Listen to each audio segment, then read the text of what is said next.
ஃபைனலாக ஒரு கேள்வி, உழைப்பு ஆசீர்வாதமா சாபமா? உழைப்பு ஆசீர்வாதம் தான், அது சாபம் அல்ல. கர்த்தர் உழைப்பை கற்றுக் உழைக்கணுங்கிறது அவருடைய சிஸ்டம் தான், அது கரெக்ட், நான் ஒத்துக்கிறேன்.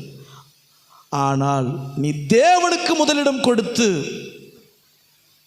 நீ உழைப்பை அடுத்ததாக வைத்தால்தான் உனக்கு அது ஆசீர்வாதம்.